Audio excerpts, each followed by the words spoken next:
নমস্কাৰ 24 লাইভ চাৰকাৰ বাবে ধন্যবাদ আৰু লৈ আহিছো এই মুহূৰ্তৰ অন্যতা খবৰ উজনি অসমলৈ অনিৰ্দিষ্ট কালৰ বাবে বন্ধ কৰা হ'ব মাছ ৰপ্তানি নগাঁও মীন পালক সন্থাই এই কথা সদৰি কৰিছে মাছ নষ্ট হৈ গলেও গেলি পচি গলেও এতিয়াৰে পৰা উজনি অসমলৈ দিয়া নহব ৰপ্তানি কৰি আৰু মাছৰ ৰপ্তানি কৰা নহব এতিয়া উজনি অসমলৈ এই কথা সদৰি কৰিছে মীন সন্থাৰ তৰফৰ পৰা আমি জনাম এই মুহূৰ্তত সবিশেষ খবৰ আমি জনাইছো এই মুহূৰ্তত এটা বিশেষ খবৰ উজনি অসমলৈ অনিৰ্দিষ্ট কাললৈ বন্ধ মাছ ৰপ্তানি বন্ধ কৰা হৈছে অনিৰ্দিষ্ট কালৰ বাবে নগাঁও মীন পালক সন্থাৰ ডাঙৰ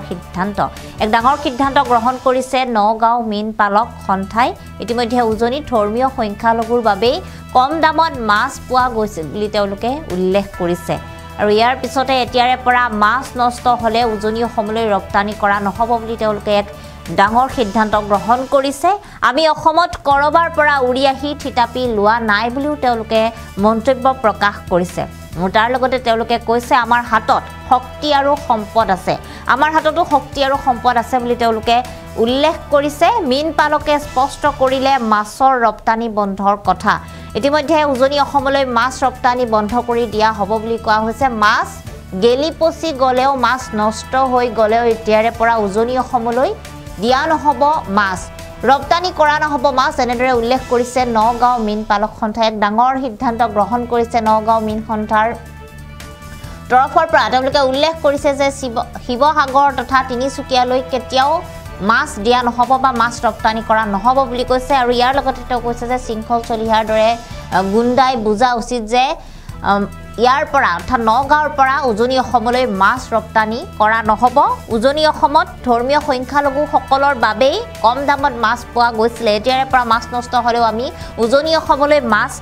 ৰপ্তানি নকৰো আমি কৰবাৰ পৰা উৰি আহি অসমত থিতাপি লোৱা নাই আমাৰ হাততো শক্তি আছে আমাৰ হাততো সম্পদ আছে আমি অসমৰে বাসিন্দা বুলি তেওঁলোকে এই কথা উল্লেখ কৰিছে আৰু মীন পালকে এতিয়া স্পষ্ট কৰিছে মাছৰ ৰপ্তানি বন্ধৰ কথা আমি দেখুৱাইছো এই মুহূৰ্তত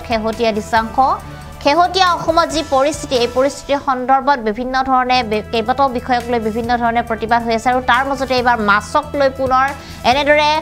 বিভিন্ন প্ৰতিবাদ হোৱা দেখিবলৈ পোৱা গৈছে আৰু এইবাৰ নগাঁও মীন পালক সন্থাই তাৰ মাজতে এক ডাঙৰ দাবী কৰিছে এক ডাঙৰ সিদ্ধান্ত তেওঁলোকে গ্ৰহণ কৰিছে যে উজনি অসমলৈ তেওঁলোকে এতিয়াৰে পৰা মাছ ৰপ্তানি নকৰিব মাছ গেলি পচি গলেও তেওঁলোকে উজনি অসমলৈ মাছ নিদিব আৰু এই মুহূৰ্তত আমাৰ হাতত সেই মন্তব্য আছে সেই মন্তব্য আমি আপোনালোকক শুনাইছো বৰ্তমান যি লঞ্চিত বঞ্চিত হৈ আছে গোটেই অসমত মিয়া বুলি যি হিন্দু সমাজে যি তুচ্ছ তাচ্ছিল্য কৰি আছে ডিং কাণ্ডৰ পৰিপ্ৰেক্ষিতত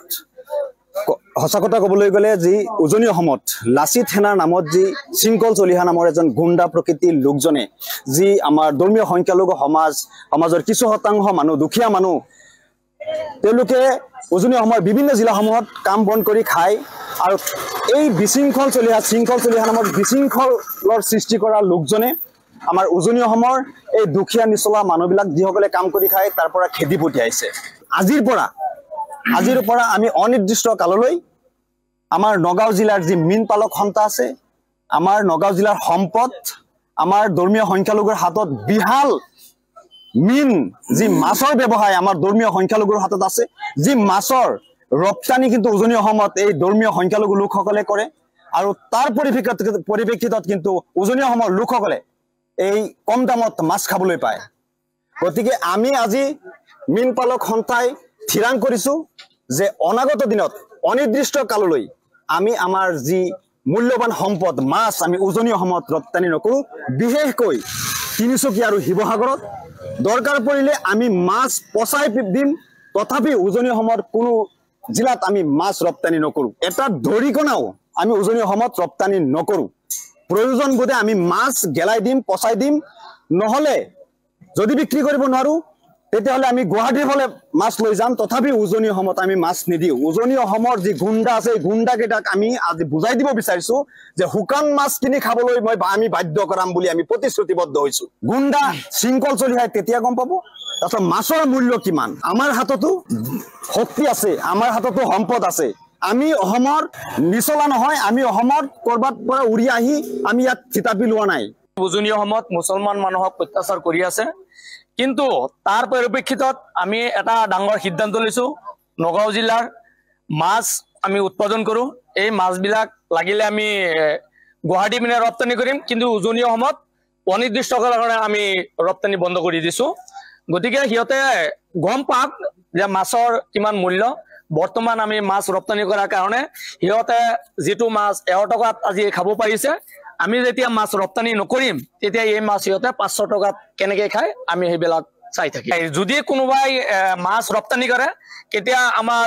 হন্তাৰ ফালৰ পৰা সিহঁতৰ ওপৰত বিহিত ব্যৱস্থা লবলৈ আমি বাধ্য হ'ম গতিকে আমি আমাৰ হন্তাই হুকিয়াই দিছো আপোনালোকে অনিৰ্দিষ্ট কাৰণে আপোনালোকে উজনি সময়ত মাছ ৰপ্তানি আমিতো কেতিয়াও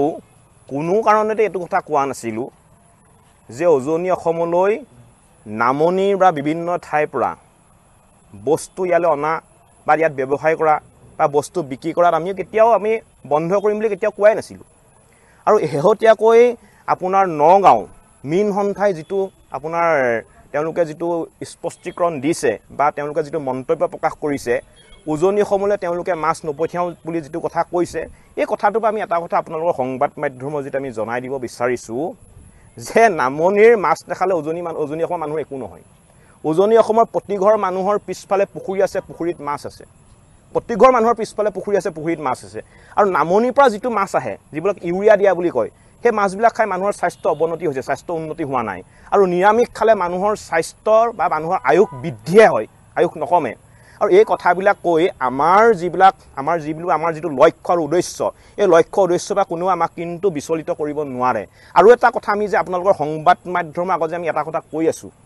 যে এই সংগ্ৰামখন আমাৰ খিলঞ্জীয়া মানুহৰ প্ৰভুত্ব ৰক্ষাৰ এখন সংগ্ৰাম সেই কথাটো কিন্তু এই কথাবিলাকৰ পৰা স্পষ্ট হৈ পৰিছে আমি বাৰে বাৰে কৈ আছো যে আমাৰ উজনি অসমখনক কিছুমান মানুহে কিছুমান অনা অসমীয়া বা কিছুমান সন্দেহযুক্ত মানুহৰ আগ্ৰাসন হৈছে অৰ্থনৈতিক আগ্ৰাসন হৈছে তেওঁলোকে আমাৰ ভূমি ক্ৰয় কৰিছে খিলঞ্জীয়া মানুহৰ ভূমি ক্ৰয় কৰি তেওঁলোকৰ নামত পতা কৰিছে গোটেই এটা মানে চাৰিওফালৰ পৰা আগ্ৰাসন চলিছে এই কথাখিনি স্পষ্ট হৈ পৰিছে আজি আপুনি মন কৰিব আজি উজনি অসমৰ মাছৰ গোটেই ব্যৱসায়টো আজি নামনি অসমৰ কিছু ব্যক্তিৰ হাতত আছে সন্দেহযুক্ত ব্যক্তিৰ হাতত আছে বা আপোনাৰ অনা অসমীয়া হাতত আছে কণী গোটেই ব্যৱসায়টো আপোনাৰ নামনি অসমৰ কিছুমান ব্যক্তিৰ হাতত আছে বা কিছুমান অনা অসমীয়া ব্যক্তিৰ হাতত আছে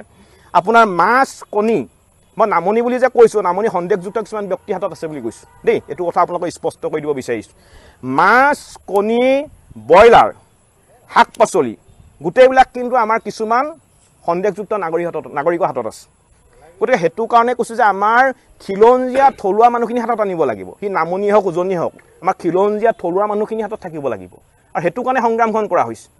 আমি যে সংগ্ৰামখন কৈছো এটো কাৰণে কৈছো যে আমাৰ এই মাতৃভূমিত যাতে অনাদি অনন্ত কাললৈ খিলঞ্জীয়া মানুহৰ প্ৰভুত্ব থাকে আধিপত্য থাকে আমি তাৰ কাৰণে সংগ্ৰাম কৰিছো অৰ্থনৈতিক গোটেই ব্যৱস্থাটো যাতে আমাৰ হাতত থাকে তাৰ কাৰণে সংগ্ৰাম কৰিছো ভূমি অধিকাৰ যাতে আমাৰ হাতত থাকে তাৰ কাৰণে সংগ্ৰাম কৰিছো গতিকে আমাৰ সংগ্ৰামখন আমি নিৰ্দিষ্ট যি লক্ষ্য এই লক্ষ্যত আমি অটল হৈ আছো আৰু সংগ্ৰাম চলি থাকিব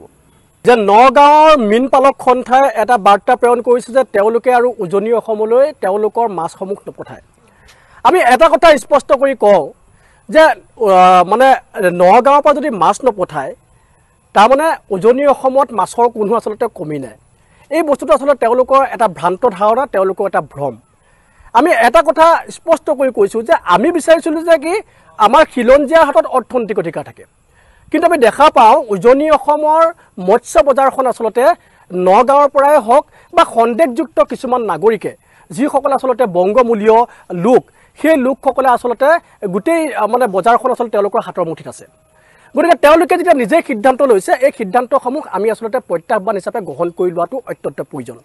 গতিকে আমি উজনি অসমৰ ৰাইজে এই প্ৰত্যাহ্বান গ্ৰহণ কৰিবলৈ আমি সাজু হৈ আছো আমি কওঁ যে উজনি অসমতো মৎস্য উৎপাদন হয়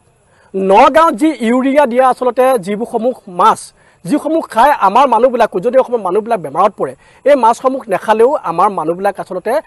মানে স্বাস্থ্যৱান হ'ব আৰু এই মাছসমূহ নেখালেও আমাৰ মানুহবিলাকে অৰ্থনৈতিক ক্ষেত্ৰখনক নিজৰ দখল ৰাখিব পাৰিব ইয়াৰ লগতে আমি আৰু এটা কথা কওঁ কেৱল অকল মাছৰ ক্ষেত্ৰতে তেনেকুৱা হৈছে সেই কথা নহয় আমি দেখিছো যে ব্ৰইলাৰৰ ক্ষেত্ৰত আমি দেখিছো যে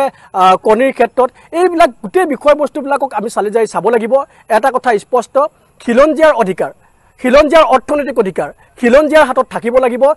অসমত খিলঞ্জীয়াৰ প্ৰভুত্ব থাকিব লাগিব অসমত খিলঞ্জীয়াৰ সকলো ধৰণৰ অধিকাৰ থাকিব লাগিব আৰু এই ক্ষেত্ৰত আমি দৃঢ়বদ্ধ হৈ আছো নগাঁৱৰ পৰা কোনোবাই যদি মাছ নপঠাও বুলি ভাবুকি দিয়ে তেনেকুৱা ভাবুকিত আমি ত্ৰস্তমান নহওঁ তেনেকুৱা ভাবুকিত তেনেকুৱা ৰঙা চকুত আমি কোনো কাৰণতে ভয় নকৰো সেই কথাটো স্পষ্ট আমি আমাৰ সংগ্ৰামত দৃঢ়বদ্ধ আমি আমাৰ স্থিতিত স্পষ্ট হৈ আছো দৃঢ়বদ্ধ হৈ আছো আৰু এই স্থিতিৰ পৰা আমি কোনো কালে কেতিয়াও আঁতৰি নাযাওঁ সেই কথাটো তেওঁলোকক স্পষ্ট কৰি দিছো